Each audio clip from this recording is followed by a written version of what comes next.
All right, Jesse on Fire, welcome back to the channel. So a meaningful development here in the Dana, Francis, and all that saga, because Dana came out and publicly addressed the incident where he didn't wrap the belt around Francis's waist after the fight, and it was interesting because he didn't even get asked about it. Like he was on this. As a matter of fact, I'll show it to you in a second, obviously, but in the interview, he literally didn't even get asked the question. Like it was very clear. Like he was like, "This is the first time I'm talking publicly. You don't need to ask me the question. I know everybody wants to know. I want to address this." You don't usually see him anxious to address things like that, but he very much wanted to address this. I'll show that to you right now. Ready? Boom. Right, and let's jump on this one.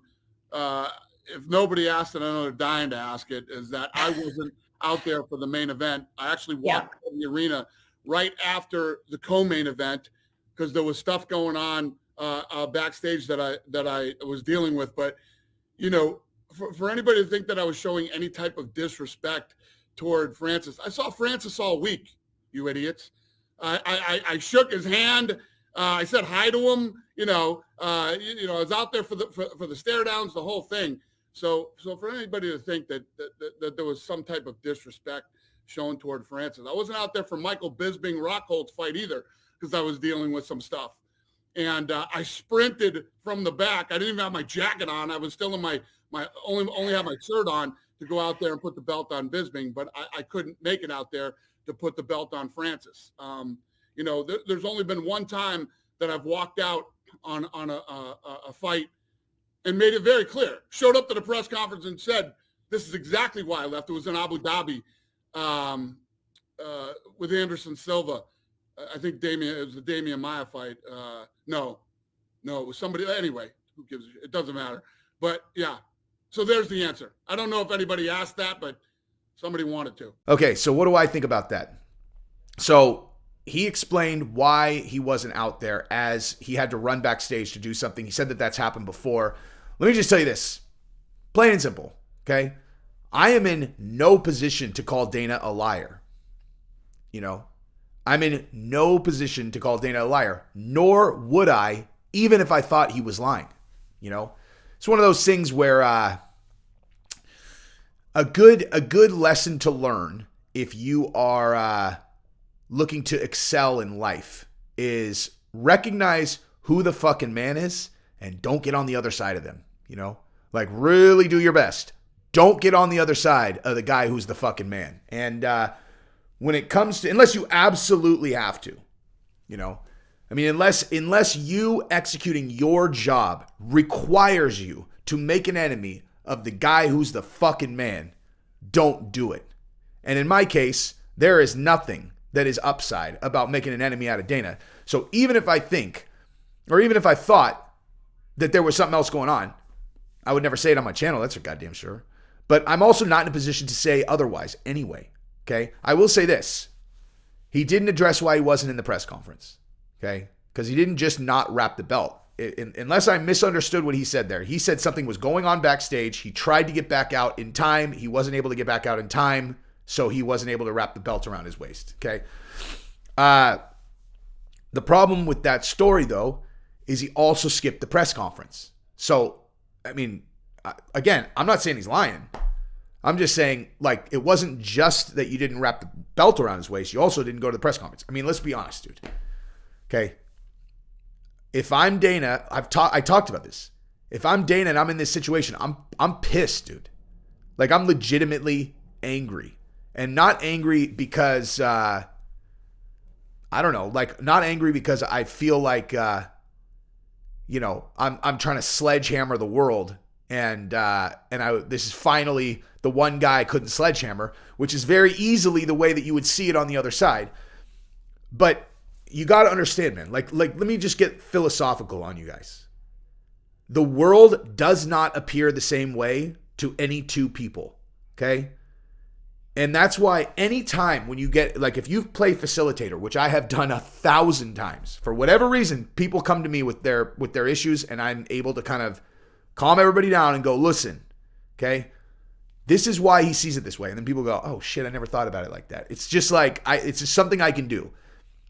And what I've always learned is, like, if you listen to one side of a story, immediately you will, if you jump on it, you're like, God damn, you're like, fuck that guy, man. What the hell's he doing? I never do that. I do not do that.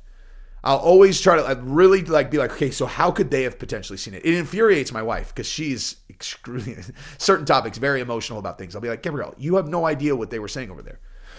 But like in this case, if you're Francis and you're Francis, of course, I don't need to recap that.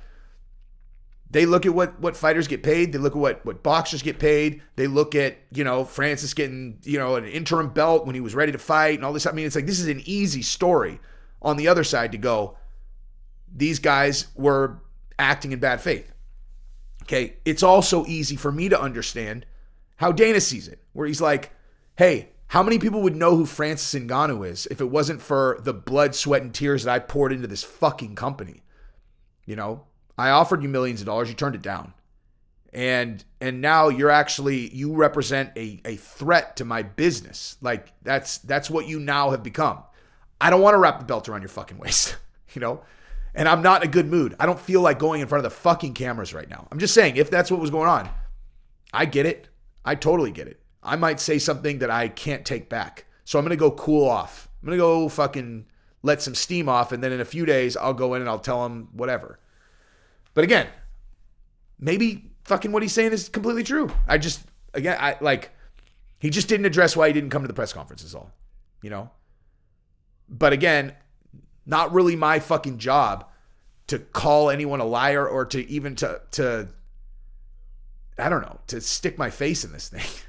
I mean, you know what? I take it back. It is my job to stick my face in this thing. It's definitely not my job to make hard and fast, judgments on what's what. But he didn't address why he didn't come to the press conference. He just didn't. And I will say this right now, Francis needs to agree to stay with the UFC. Now, does Francis have a better option than the UFC? It appears like he has an option to make much more money with Tyson Fury. Let me actually, you know what? This video is sprawling now, but whatever. It is what it is. Okay. Now, if you're Francis, and I'm just saying, again, I'm not trying to jump in the middle of this thing. I'm not trying to get associated. The reason I'm so paranoid about saying this is there was an incident a couple weeks ago that I'm not going to get into on here because I really don't want to bring other people into this. But there was an incident that I was in the middle of that was very clear that I had suddenly been catapulted into the center of this thing. And I'm talking like in an office that matters in the UFC, okay? I'm not getting into the fucking details because, again, I'm not fucking bringing anyone else into this thing and putting myself, I'm trying to stay neutral as much as I can while everyone kind of knows, whatever.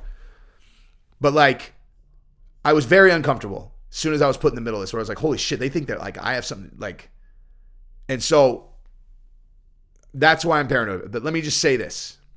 Okay. If you're Francis, and you've got a Jon Jones fight, and you've got a Tyson Fury fight, okay? Now, if you go fight Jon Jones and you lose, is there a Tyson Fury fight? Is there? No. Okay? If you go fight Tyson Fury and you lose, is there a Jon Jones fight? Yes. There you go. Okay? I mean, I'm just saying, from a fucking pure strategic standpoint, there's no one who can argue that. If he goes and he fights Jon Jones and he loses, not only would he have to sign a new contract to do that, because the UFC's not going to sign him to a one-fight deal. Or maybe they would, actually. Shit, maybe they would, to be perfectly honest with you. Maybe they would sign him to a one-fight deal to fight Jon Jones. Maybe. Because that actually does improve their situation from now. Right now, they don't have him at all. Okay? At least if they sign him to a one-fight deal against Jon Jones, and then Jon Jones beats him, that does take away this thing. The threat is him fighting Tyson Fury. If you guys can't understand that is the threat. That is an external fight. That is, okay, the reason why Francis, I would imagine, would be apprehensive to even go the route of the Tyson Fury fight is fucking simple. It's because you've never seen anyone do it before, okay? If you've seen people, if you've been working for an organization, you go to work, you're going to get a paycheck, okay? The checks always come. You're on Twitter and you're listening to fucking, Logan Paul yeah, I did this huge blockbuster fight with Floyd Mayweather, he never paid me. And you're like, what the fuck? Now you don't hear about shit like that in these Tyson Fury, Deontay Wilder, everybody's getting paid, right? But there is a comfort in the certainty to know the UFC is going to pay. But is it worth the risk, which is probably pretty fucking low if you're fighting Tyson Fury, if the upside is an exponentially larger number? Of course it is, right? But still, it's uncertain territory over there, right? You have to really roll the dice. The UFC knows this. Now, how uncertain is it if, for the other fighters, if Francis goes and fights Tyson Fury and he makes a huge amount of money? Okay, it starts to look a lot less uncertain. And so all of a sudden, UFC is having to deal with that. And that is a fucking serious problem. If people, I keep hearing people like, what do they care? Why don't they just let Francis go? I'm like, Jesus, you guys do not understand the way the world works, man. Think about the future. Think about the problems that the UFC is constantly solving day to day. The fighter pay one is the number one. It's always going to be there. No matter what they pay, it'll always be there. But right now, they're not navigating their top fighters against these big blockbuster external fights. That would be a huge problem for them. So if you give him a one-fight deal against Jon Jones, at least then you give yourself a chance at, him at Jon Jones beating him. The UFC would be pretty fucking open. They're like, please God, let Jon Jones win. But that doesn't mean Francis would take it. No matter what, you need Francis to accept a deal now, which means, the UFC is going to have to try to mend fences because, regardless of what Dana says in an interview, if you're Francis and his team, they're the only ones that matter as it relates to whether they believe that there's a legitimate reason you didn't wrap the belt around his waist, because they clearly don't believe it now, because Eric Nicksick directly said that in interviews. It's a pretty weak move, man.